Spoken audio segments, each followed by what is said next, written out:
दोस्तों 29 सितंबर साल 2025 सोमवार की रात एक युवक जिसका नाम कृष्णा होता है वो खाना खाकर अपने कमरे में सोने जा रहा था। तभी देर रात उसके मोबाइल पर फोन आता है। वो अपने घर से निकलकर चला जाता है लेकिन वो दोबारा लौटकर अपने घर नहीं आता है। अब जो उसके परिजन होते हैं वो परेशान हो जाते हैं, सारी रात उसको ढूंढते हैं लेकिन कहीं पता नहीं चल पाता है। धीरे धीरे अगला दिन निकलता है। जब अगला दिन निकलता है तो खून से लथपथ कृष्णा का शव उसके ही घर के बाहर दरवाजे के पास पड़ा होता है, जिसे देखने के बाद पूरे घर के लोग हैरान हो जाते हैं। सभी के पैरों तले जमीन खिसक जाती है। दोस्तों दरअसल मामला है बिहार के गोपालगंज जिले के पटखौली गांव का। पटखौली गांव का ही रहने वाला एक युवक जिसका नाम होता है कृष्णा। कृष्णा इंटर का छात्र था। पिछले 1 साल से वो अपने ही पड़ोस की एक लड़की के साथ प्रेम प्रसंग में था। दोनों के बीच में काफी बातचीत होती थी, दोनों एक दूसरे से प्यार करते थे। अब सोमवार की रात को कृष्णा खाना वगैरह खाकर अपने कमरे में सोने के लिए चला जाता है। उसी वक्त उसकी प्रेमिका उसे फोन करके अपने घर बुला लेती है। अब जो कृष्णा होता है चुपचाप अपने घर से निकलकर चला जाता है अपने प्रेमिका के घर में, लेकिन जो उसके प्रेमिका के घर वाले होते हैं, प्रेमिका की माँ, भाई और उसके चाचा सभी रंगे हाथों पकड़ लेते हैं।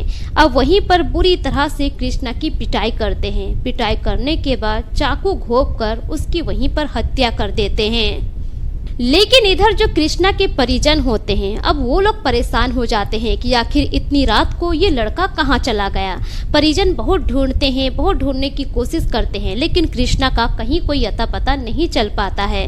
परिजन रात भर परेशान रहते हैं। अब धीरे धीरे जैसे ही सुबह का वक्त होता है, मंगलवार की सुबह, जैसे ही कृष्णा के परिजन घर का दरवाजा खोलते हैं, घर के बाहर ही मेन दरवाजे के पास कृष्णा का शव खून से लहूलुहान पड़ा रहता है, जिसे देखने के बाद उसके परिजन के पैरों तले जमीन खिसक जाती है।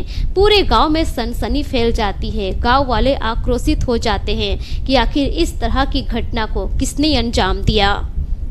अब धीरे धीरे करके गांव का माहौल बिगड़ता ही चला जाता है। उसी वक्त पुलिस को सूचना दी जाती है। सूचना मिलने के बाद पुलिस की टीम वहां पर पहुंचती है। अब जो कृष्णा के परिजन होते हैं उनसे पुलिस बातचीत करती है। बातचीत करने के दौरान कृष्णा के परिजन कृष्णा की प्रेमिका और उसके घर वालों पर आरोप लगाते हैं, उसकी प्रेमिका के भाई, माँ और चाचा पर। अब जो पुलिस की टीम होती है प्रेमिका के घर पहुँचती है। वहाँ से कृष्णा की प्रेमिका, उसके भाई और मां को गिरफ्तार कर लेती है। वही जो प्रेमिका का चाचा होता है वो फरार हो जाता है।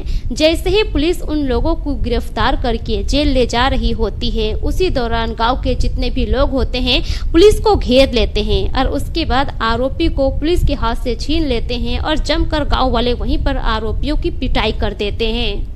अब उस दौरान जो पुलिस की टीम होती है वो आरोपियों को बचाने की कोशिश करती है, लेकिन उस दौरान जो गांव के लोग होते हैं वो पुलिस पर ही पथराव कर देते हैं, पुलिस को ईंट पत्थर से मारने लगते हैं। वहीं पर जो पुलिस की गाड़ी होती है उसको भी क्षतिग्रस्त कर देते हैं। धीरे धीरे करके वहां पर माहौल और भी ज्यादा बिगड़ जाता है।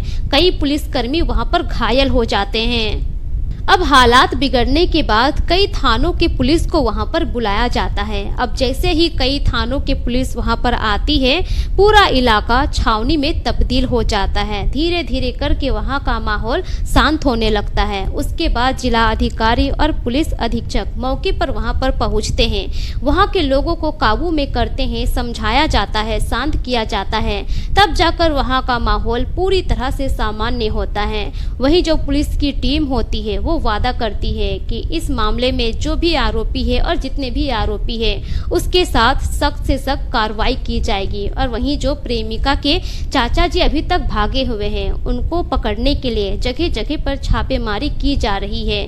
बहुत जल्द पुलिस उसे भी पकड़ लेगी।